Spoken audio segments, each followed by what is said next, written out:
آج تک پاکستان تحریک انصاف کے کسی رکن نے یا کسی پاکستانی نے جو محب وطن پاکستان ہے وہ اپنی فوج کے بارے میں ایسا سوچ بھی نہیں سکتا.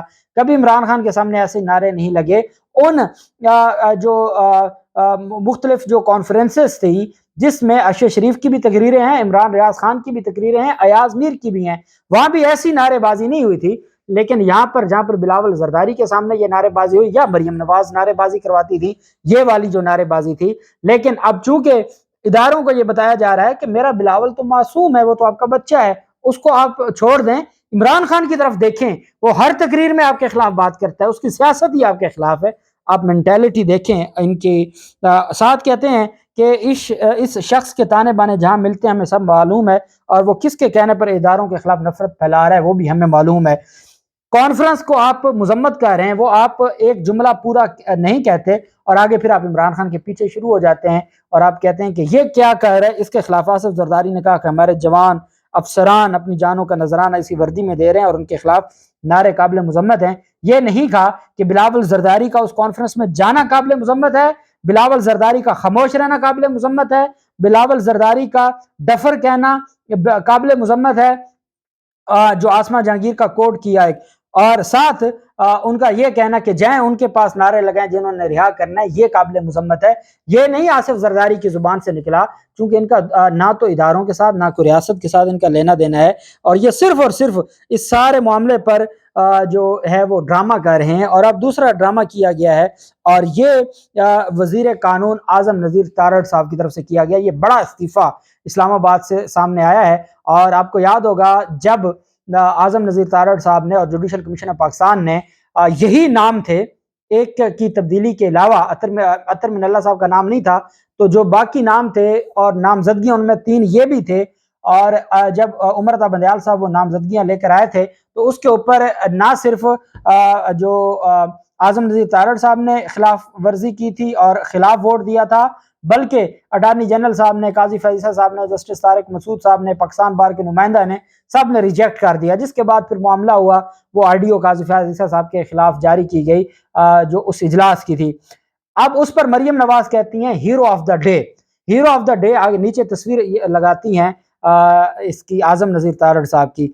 اب وہی ہیرو آف دی ڈے کل انہی نامزدگیوں پر اسی عمر عطا بندیال صاحب کے حق میں ووٹ دیتا ہے، تو وہ ہیرو آف دی ڈے کہاں گیا؟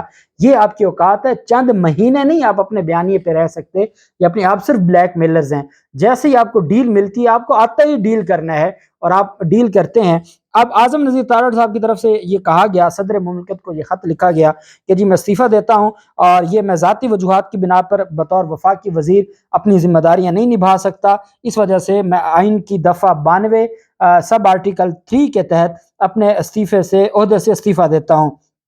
اب اس پر 2 باتیں تھیں. ایک بات تو یہ تھی کہ جو آسما جہانگیر کانفرنس میں اسٹیبلشمنٹ کے خلاف اور ہماری پاک فوج کے خلاف نعرے بازی کی گئی، اور یہ وہاں پر بیٹھے موجود تھے اور یہ میزبانوں میں سے تھے، تو اس پر کیونکہ یہ آسما جہانگیر گروپ کے یہی تو کرتے دھرتے ہیں، تو اس پر ہمارے اداروں کی طرف سے سخت ری ایکشن آیا ہے اور اداروں کے دباؤ میں ان کو عہدے سے ہٹایا گیا ہے.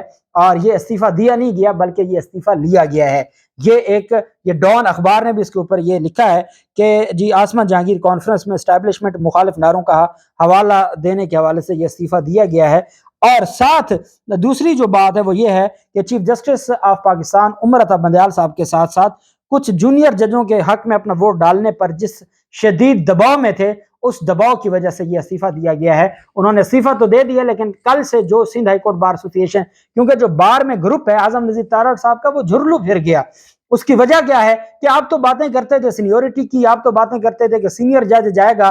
آپ کو کیا ہو گیا؟ پاکستان بار کونسل ایک طرف، جو آپ کی بار کونسل ہے وہ ایک طرف ووٹ دے رہی ہے اور آپ بطور وزیر قانون آپ دوسری طرف دے رہے ہیں. اب حامد میر اور احسن بھون صاحب سپریم کورٹ بار ایسوسی ایشن کے صدر ہیں، ان کی طرف سے یہ سٹیٹمنٹ دی گئی کہ اپنی وہ ایک ڈسپلن ہے جماعت کا، اور جماعت کی طرف سے یہ کہا گیا تھا اور حکومت کی طرف سے یہ ڈائریکشن تھی کہ عمر عطا بندیال صاحب کے جو نامینیشنز ہیں یا نامزدگی ہیں ان کو منظور کروانا ہے، ان کے حق میں ووٹ دینا ہے. چونکہ وہ وفاقی وزیر تھے، ڈسپلن کا مظاہرہ کرتے ہوئے انہوں نے وفاقی حکومت کی بات مانی، اور وفاقی حکومت کی بات مانتے ہوئے انہوں نے جو عمر عطا بندیال صاحب کی نامینیشنز کے حق میں ووٹ دیا، لیکن چونکہ پاکستان بار کونسل کا جو ایک موقف تھا، جو ایک بنیادی موقف ہے، اور وہ تھا سینیورٹی کے حوالے سے اپوائنٹمنٹس اور نامزدگیاں، چونکہ اس کی خلاف ورزی میں ووٹ دیا، اس وجہ سے وہ اپنے ضمیر کی آواز کے طور پر انہوں نے استعفیٰ دیا ہے۔ احسن بون صاحب کہتے ہیں کہ چونکہ بار کونسل کے موقف کے خلاف ووٹ دیا تھا، اس وجہ سے انہوں نے اپنی سیٹ جو ہے وہ قربان کر دی، لیکن بار کونسل کا جو موقف تھا اس کے ساتھ ڈٹ کے کھڑے ہو گئے۔ خدا کا خوف کرو، کس کو بے وقوف بناتے ہو؟